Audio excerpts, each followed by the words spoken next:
นี้บ่ฝนก็อยู่ที่บ้านนาลีเมืองทัดแตงแขวงเสกองเนาะมื้อนี้ก็เดินทางกับมอเตอร์ไซค์เนาะมอเตอร์ไซค์อยู่พม่าแล้วก็ลืมเอาไม้มามื้อนี้ขอโทษขออภัยถ้าว่าที่หรือว่าผู้ใหญ่ใจบุญที่ว่าบ่ได้ยินเสียงก็คือบ่ได้ยินปานใดเนาะเพราะว่าบุคคลบ่ได้ใช้ไม้มื้อนี้ลืมอยู่รถใหญ่เพิ่นพอดีพอเอารถใหญ่ไปโอเคมื้อนี้บ่ฝนก็ได้เดินทางมาหาทางน้องเดิมเนาะมาอัปเดตมาสร้างแดงเพิ่นเพราะว่ามื้อนี้สร้างแดงเพิ่นจะเข้ามาเฮ็ดเรือนน้องเดิมเนาะก่อนจะน้องเดิมก็กราบทักทายสวัสดีและสวัสดีพี่น้องเบิดสู่ผู้สู่คนบ่อยู่ในและก็ต่างประเทศก็ยินดีต้อนรับเข้าสู่ช่องเบาฝนลาวใต้คือเก่าคือเดิมพี่น้องเดินทางมาแต่เช้าๆเนาะกับน้องสาวเพิ่นแล้วก็ได้มาซื้อM100ให้สร้างเพิ่นแล้วก็มักไม้เล็กๆน้อยๆนึงพี่น้องไปบ่แม่นไปดีไหมไม่ใช่ไม่ใช่ทางแดงเขามาแล้วบ่มาแล้วบ่จะคนสาม2 คนโอเคไปพี่น้องเดี๋ยวบ่ฝนสิขับรถแล้วก็สิไปอัปเดตอยู่พุ่นละพี่น้องตอนนี้บ่ฝนก็ฮอดบ้านน้องเดิมหรือว่าฮอดเฮือนฮอดศาลทางน้องเดิมเป็นที่เรียบร้อยเนาะพี่น้องเนาะป้ากองทรายเบลินทันทึกเนาะพี่น้องแต่ว่ามื้อนี้ทางช้างเพิ่นก็เข้ามาแล้วทางไอ้แดงเพิ่นสบายดีเด้อมื้อนี้พาน้องสาวมานำเพราะว่าหลังจากที่ถ่ายคลิปน้องเดิมแล้วก็สิไปเอารถน้องเพิ่นสิไปโรงเรียนเนาะน้องเพิ่นสอบอยู่ท่าแตงพุ่นแหละโอเคไปหาน้องเดิมก่อนสบายดีน้องเดิมมื้อนี้อ้ายลืมถือไม้ซะสบายดีเด้อพ่อแม่พี่น้องใหญ่ใจบุญทุกท่านสบายดี FC พังไทยพังลาวอยู่ต่างประเทศหรืออยู่ในบ้านก็ขอสบายดีและสวัสดีเบิร์ดสุขุมสุขเด้อสบายดีโดยไปแต่เสาๆนะมื้อนี้ไปให้สร้างกินแน่ขอบใจหลายM100กับมักไม้มักสม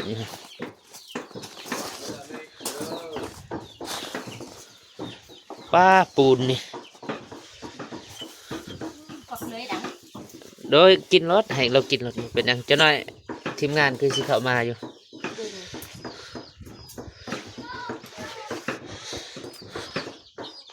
สบายดีเด้อไอ้เด้อสบายดีไอ้เด้อโดยสบายดีโอ้มาแต่เสาๆนะมื้อนี้แม่นคุมงานให้เพิ่นยินเอื้อยเพิ่นว่ามาแต่เสาๆเห็นอ้ายมาแต่เอื้อยนี่เอื้อยเมียอ้ายพ่อน้อยนี่แม่นเพิ่นนี่มานอนอยู่โอ้นอนอยู่นี่บ่โอ้แม่นแล้วเฮือนอยู่นี่เนาะลืมไปเถียงเถียงนาเนาะ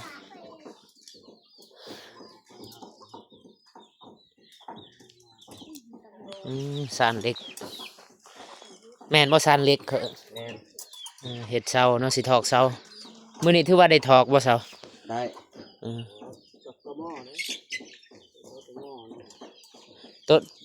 ตัวได้ดีแบบถอกเซากับสื่อเซาสำเร็จรูปมาตัวนี้เลยดีเนาะสื่อเซาสำเร็จรูปก็ดีคือกันมันไวเพราะว่าเฮาขี้คร้านตัดโดยแม่นมันยาวเนาะแม่นเพราะตัวนี้เฮาเอาซ้ำได้เฮาอยากได้ก็เอาซ้ำนั้นเอามาจับกล่องซื่อๆ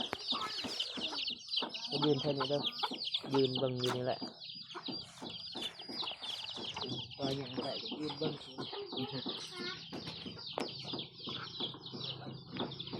ไปเฮียนพอดีมานี่ตอนไปส่งเพิ่นเอารถอยู่ท่าแตงรถเอาไปซ่อมบ่แม่นรถจักรอยู่ท่าแตงรถไปเฮียน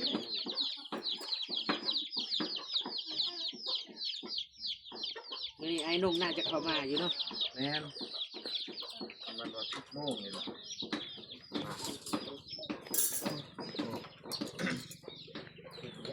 ดีแล้วเดินบ่แล้วต้องเล่นไปซั่นเลยกินข้าวกินน้ำบ่สร้างกินแล้วบ่ข้าวเรียบร้อย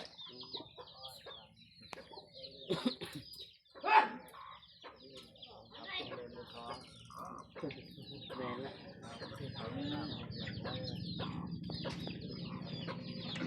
บอกเสาสิเฮ็ดได้อ้ายเดือนนี้ติดกับเพื่อนนี่เลยบ่แม่นก็ ลงมากนี่ละเริ่มมาก ไก่มือกับบุ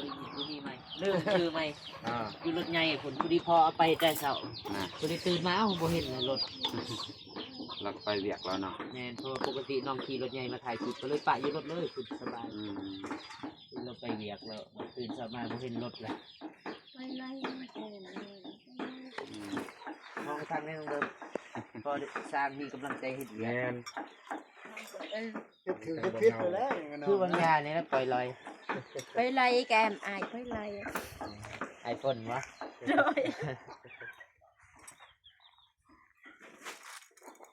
กูได้ประมาณนี้จักมือ มามาแกะอยู่ เอามาเอาเบิกจากโบกจากใดนี่แก่เงา คือสั่ง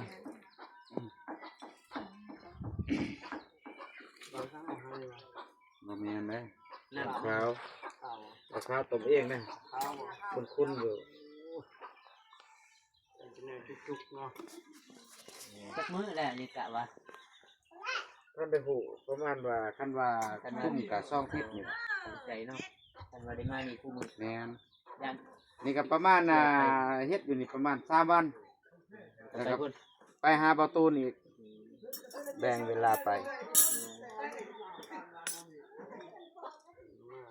นี่อายนี่มาใหม่เนาะ แม่น บ่เห็นแสดงว่าสร้างปูนแล้วอยู่นี่ ปูน ปูนสร้างใหม่เนาะ ไปหั่น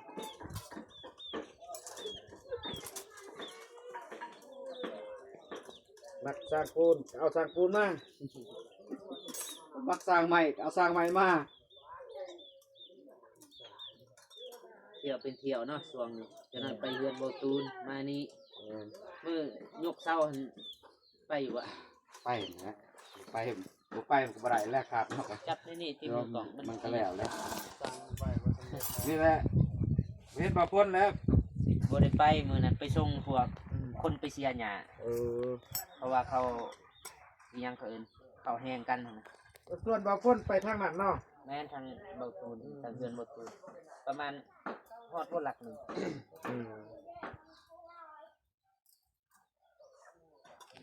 มีดินลายเนี่ยได้แล้ว เดินไว้ ผ้าทั้งงามแต่ เคยเห็นมึง เคยไป โอ้ไป เก็บ เก็บลืมไป นี่พี่นาเอกเอก นี่จะอยู่ในอังเดิมมันเป็นกินแต่แจกซะ เจ้าเงิน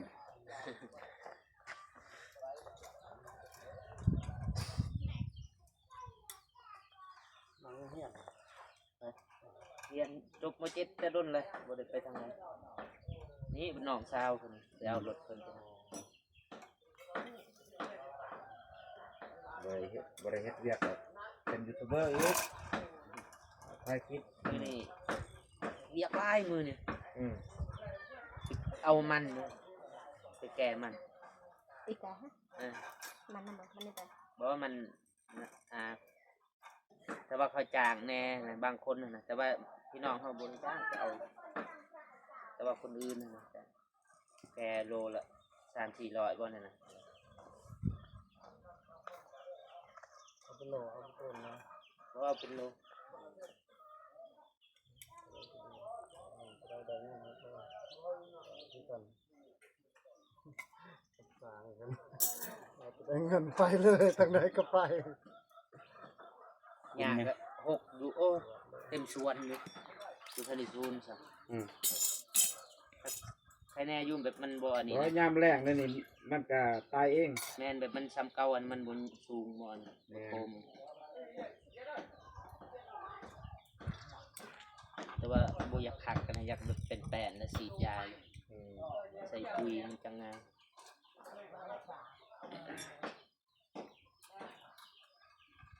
เอาไอ้คนรออันนี้เมื่อก่อนสิจับก่อน ใช่ใช่ย เคยเห็นยังอยู่เพื่อน ำวิธีรถดักประจำตีตังเท้าขึ้นมา เขาจกน้ สระน้ำสระน้ำบ่ให้เจ็บให้ไข้ ำสระน้ำเนาะ แต่ว่าคนลาวเขาเรียกว่าเสียเคราะห์ ไม่สเปกรถดัก ค นชาติเฮาหั่นนั่นแหละว่าสระน้ำ โอ้ตัวหินเนาะ ก็สเปกกับเรียกเนาะสเปกหรือว่าเสียเคาะนั่นคืออายเพิ่นเว้าประมาณนั้นบ่ให้เจ็บบ่ให้เป็นเนาะ แม่น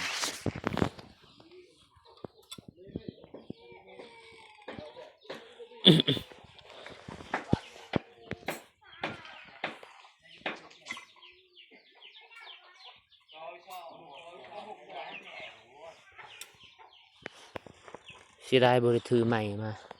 บ่ได้ยินเสียงพอปานใดไม่พิมพ์เพิ่นซื้อมาให้ลงซับมื้อนี่ เอ็นมาไหม มื้ออื่นบ่ลืมดอกมันสิเอาไว้สิทง มื้ออื่นได้ยินเสียงสัตว์ เต็มคาราเบลเลย เด้อนี่บ่ค่อยได้ยินปานใดบ่มีไม้ คนแห่งขี้ลืมอยู่นะ อันน่ะซื้อแม่ทั้งสองซื้อจังได๋เพิ่นมาใหม่นี่ มาบ้านนี่บ่ แม่น แม่วันหนากับแม่ยังลืมเลยบ่เจ็บพาทัวร์ เออ เฮาก็บ่ได้เกียมอีหยังนะแม่เพิ่นมาเพราะว่าบ่ได้บอกกันนะพอดีรถคือว่าแล้วพอเราอยากใส่ได้เวียกบัดนี้ แม่น คันว่าเราโทรบอกก็สินัดก่อนแบบสิใส่รถเด้อช่วงนี้รถก็คันเดียวนะรถใหญ่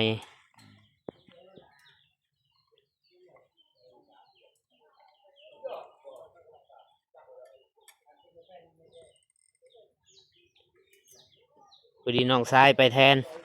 โทรหาน้องชายจะพาไปแล้วกับบ่เจ็บหั่น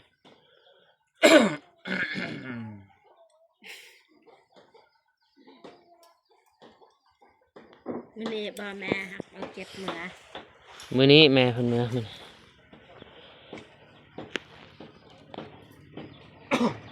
จากแม่หักเป็น14นี่แหละเพิ่นติดตามบ่เจ็บแต่ดนแล้วล่ะว่าตั้งแต่บ่เจ็บพุ่น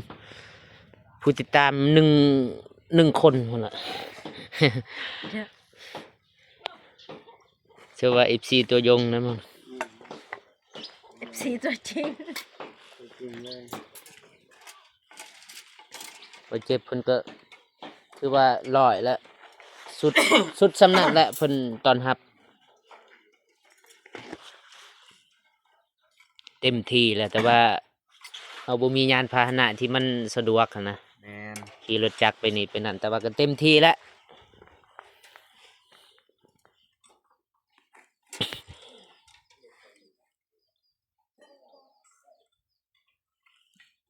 ถือคือบ่เลยปีในนั้นได้คลองเหือนบ่ถือ เจ้าของเฮือนนี่บ่เป็นติดอก สร้างก็บ่ลอยได้นี่สร้างนี่ คันเจ้าของเฮือนตินี่แฮงกว่าเก่าอีก ก็เฮือนตินี่บ่เป็นตาเบิ่ง แม่นบ่เป็นตะเบิงหลด ตีเฮ็ดแล้วตีให้มางคือนั่นบ่ได้เลยให้ออกลุกขึ้นนี่ก็ว่า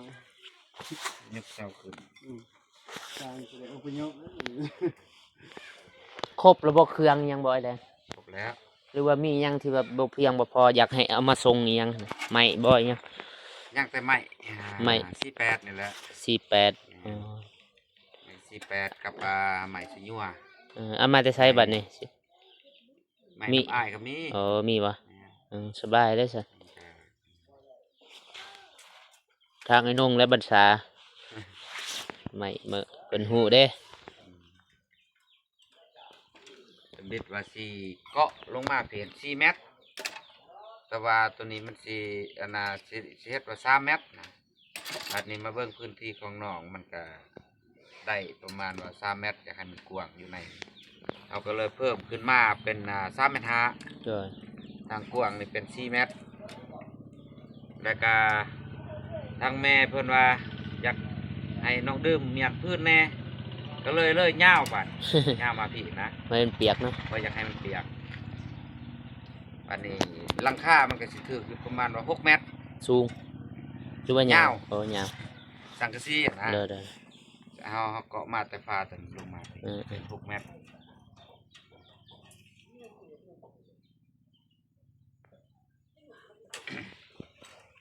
ติดเลยเฮือนใหญ่ห้องน้ำเฮือนครัว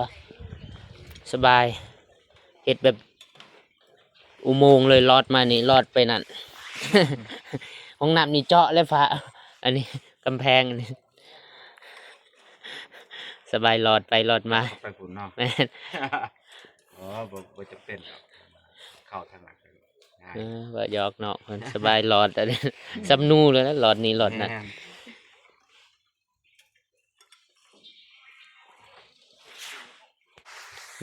น้องเดิมมาเป็นคนคุมงานเนาะบัดนี้ บ่เป็นสิ สมาธิส้มเด้น้องเดิม แม่น สมาธิส้มบ่งามบ่ใดผิดบ่ใดก็ติเพิ่น แม่นยินดี หวังว่าสิดีกว่านี้ได้คันว่าติ แน่นอน บ่แม่นว่าแย่กว่านี้อีก ตามละกันตามคน นั่นน่ะยังว่าหยอกว่าหัวกันได้ สุดยอดแล้วไอแดงซั่ บาน งคนนี่บ่เคยเข้ากล้องเนี่ยมันแบบว่าอยากอายได้ว่าบ่อยากให้อันนั้นได้บ่อยากให้ทายสอบเลย ไอแดงนี่ลึงแล้วเนาะ แม่น จักปีละ กำลังได้รถ ปีปลายอยู่นะกับตั้งแต่เฮือนน้องเดิมแต่ว่า ปีหนึ่งลงมือเฮ็ดเดือนน้องลืมเดือนใดเด เดือนหา เดือนห้าเนาะเดือนห้ายังบ่ทันฮอดปีซ้ำฮอดเดือนห้าจังปีหนึ่ง เดือนหาปี2024บ่หรือว่า25 25 แม่นบ่เดือนหาบ่น้องเดิม ชื่อเด้ ซ้ำว่าปีหนึ่งแล้วนี่มันก็อันนั้นควบปีเลยเนาะ ชื่อเรื่องเดิมวันเดือนปีเกิดเฮือนเจ้าของ วันเดือนปีเกิดเฮือนเจ้าของนี่ชื่อได้เมื่อได้ขึ้นเฮือน เจอเริ่มละ นั่นได้ชื่อลืม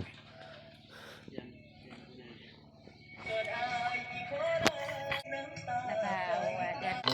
น้องเดิมไปมอดเพลงเขาจะเปิดเพลงอยู่คนเนาะเสียงดังฮะ นี่ก็ปื้น ไปเผา ไง เขาหยอกบ่ เลยเขาอยาก ไอแดงหัวบ่แต่ธรรมดาเนาะเพิ่นเฮ็ดคลองเพิ่นมักเพิ่นม่วนเปิดเพลงบ่ติไผมัน แต่ว่าขอเวลาก่อนจัก5 นาทีตอนนี้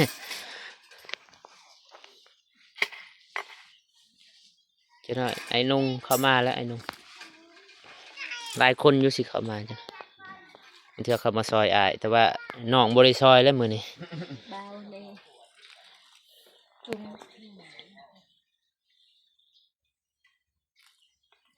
มาอัปเดตให้พ่อแม่ผู้ใหญ่ใจบุญเพิ่นได้เบิ่งแล้วก็แม่เพิ่นอยากเบิ่ง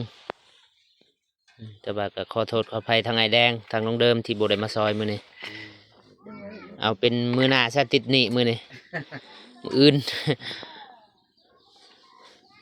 ปะไว้ได้จักแมตช์หนึงสิถอกซอยมืออื่น ไอฟอนซอยน้องเดิมตลาด อยู่เวียก เด้อ จะมากระเทศพื้นนี่ก็แล้ว แล้วกระเทศพื้น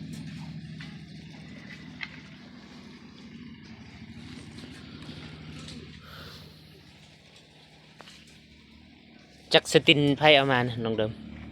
ตินสร้าง โอ้ บาวตูนสักจักได้มาจากบ่อมื้อนี้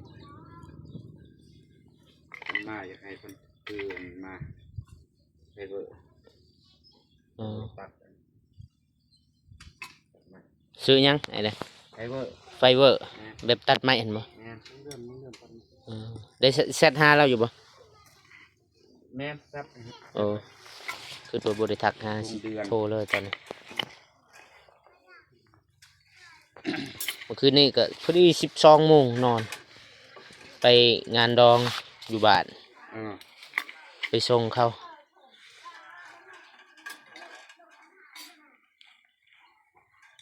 บ่ได้กินดอกบัดฮอดโมงไปส่งเขาโทรนำไปส่งแน่ แต่ อยู่บ้านห้วยดำบ่ บ่อยู่ทงไว้ ว่าบ้านทุ่งวายไป เอาบ้านห้วยดำเด้ ผู้ได้ผู้จังหว่าเด้บ้านน้องกั้นเอาอยู่ทงไว้ ใช่ไหม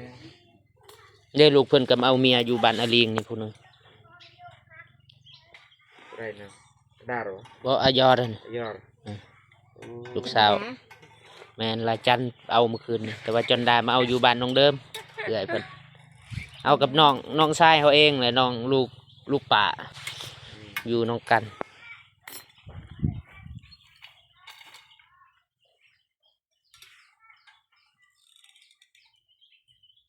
แต่ว่าเขากินบ่ได้บัดนี้หมู่เอิญกินเหล้ากินเบียร์บ่ได้ อืม ถ้าอยู่หันแหละฮอดโมงเมื่อก็จังรถไอ้แดงว่าจอดอยู่พุ่น ได้ สีขาวหั่นคุณใด บ่นะให้บ่มีรถนะ อ้าวโอ้ เอ็นเขามาส่งใหม่พุ่นคิดว่ารถอ้ายล่ะ อ๋อนี่รถเที่ยวเพิ่น อ๋อ เฮ้ย ตอนแรงคันทันก็สิเข้ามาอีกเทื่อนึง เด้อ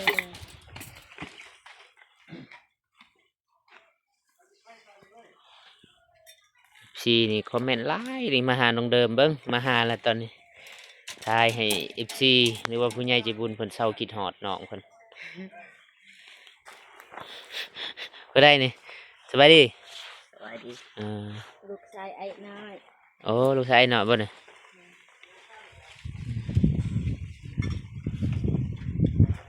ได้เชียร์บ่อายเตะบานมื้อน่ะ เสีย เชียร์อายหรือเชียร์น้องเด่น เสียบัดสอง บ่ได้แล้วเชียร์เบิดซองอยู่ทีมกรมกันข้ามบ่ได้อยู่ทีมเดียวแล้วเป็นศัตรูกันตอนนั้นกับน้องเด่นนั่นผู้ต่อสู้ จนขาแหบเลย แต่ขอบใจเนาะทางน้องเดิมเพิ่นเอาน้ำมาให้กินมื้อนะ ใช้บ้าน อยู่นี่แหละอยู่อลิงแพ้เขา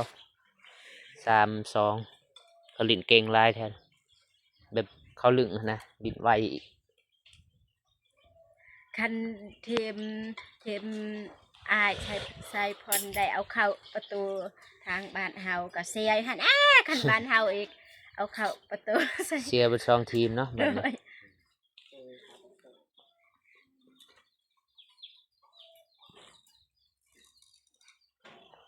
โอเคพี่น้องบ่าวฝนก็ได้อัปเดตบ้านน้องเดิมเป็นมือที่สองของบ่าวฝนเนาะที่ว่าได้เข้ามาอัปเดตแล้วก็ขอโทษขออภัยที่ว่ามื้อนี้บ่าวฝนบ่ได้ซอยทางน้องและทางอ้ายเพิ่นเพราะว่ามื้อนี้ยังสิได้ไปส่งน้องพุ่นล่ะอยู่ท่าแตงไปเอารถแล้วก็ไปเอามันไปกู้มัน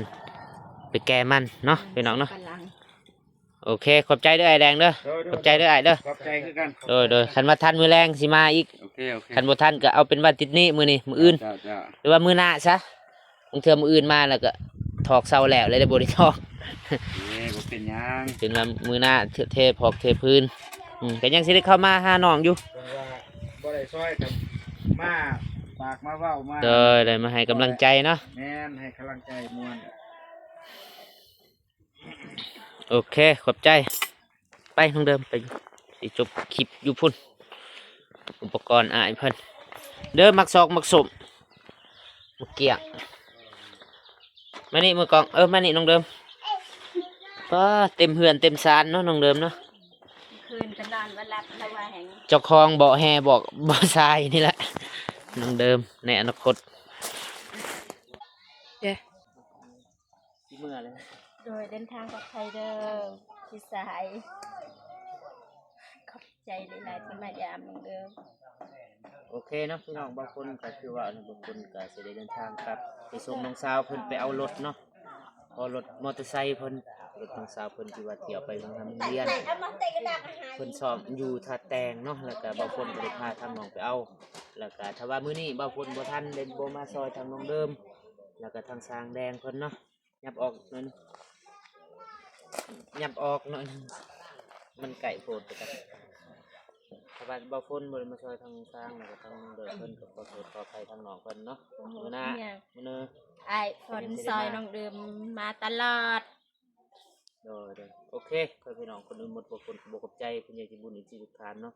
ที่เขามาเบิ้งมาติดตามรับชมสองของเบาคนแต่ต้นจนจบเนาะเบาคนก็ขอให้พร